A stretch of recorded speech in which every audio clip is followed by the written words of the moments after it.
Mood disorder.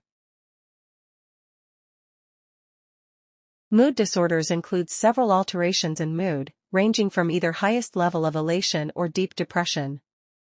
The disturbance of mood may be so disturbing that it may result in serious problems in relationships and work performances.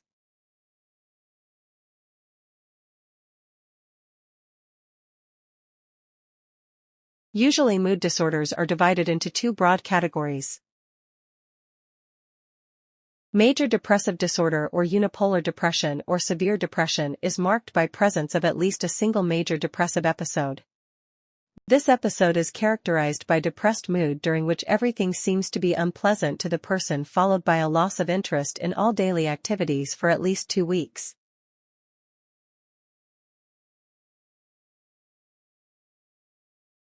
Clinical features of major depressive episode. Depressive mood with feeling of sadness or emptiness and tearfulness.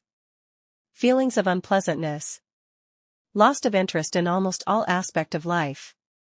Feelings of being worthless. Feeling of low self-confidence.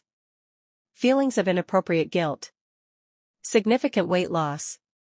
Fatigue or loss of energy.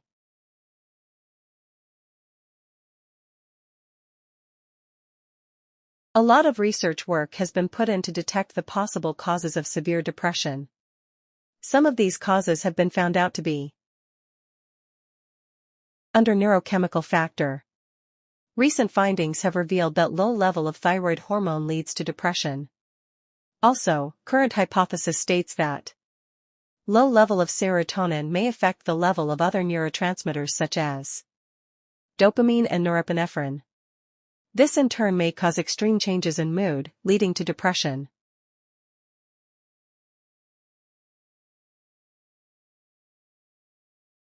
Cognitive factor states.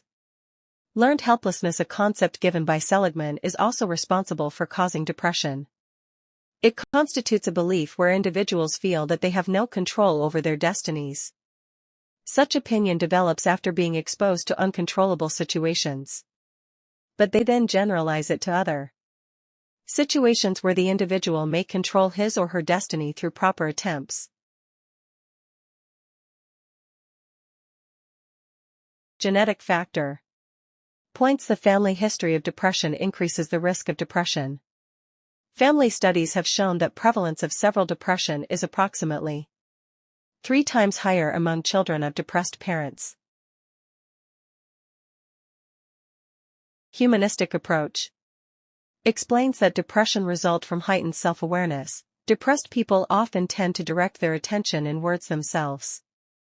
This makes them realize the gaps between their ideal self and real self. Normal people realize that they cannot be ideal and perfect, so they automatically try to adjust these gaps by adjusting their unachieved goals more in line with reality. However, the depressed people, instead of attempting to make such adjustments, involve in self-criticism and self-blaming. This generates feelings of inferiority and worthlessness, thereby leading the person to severe depression.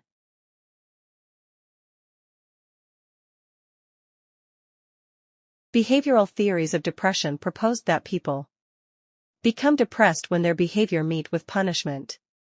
Depression can also result when the person's behavior is no longer reinforced positively. Several stressful events like divorce, financial problems, critical illness, death of near and dear ones, etc. leads to severe depression. Stressful life events can be categorized into 2 categories: independent life events and dependent life events. For example, when poor interpersonal skills may often are unable to resolve their conflicts with spouses or friends, this ultimately may participate in severe depression.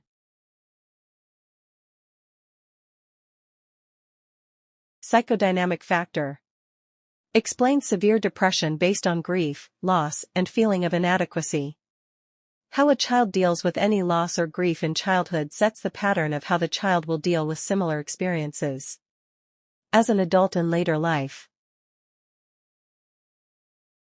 Another psychodynamic explanation of depression stems out from feeling of inadequacy. This feeling of inadequacy may be the result of failure to meet the expectations of parents in the early childhood years. If the child has critical authority and authoritarian parents, it is likely that whatever the child does, it will never be enough to please the parent. So, the person may set for himself or herself high expectations that they may not achieve. This failure will result in depression.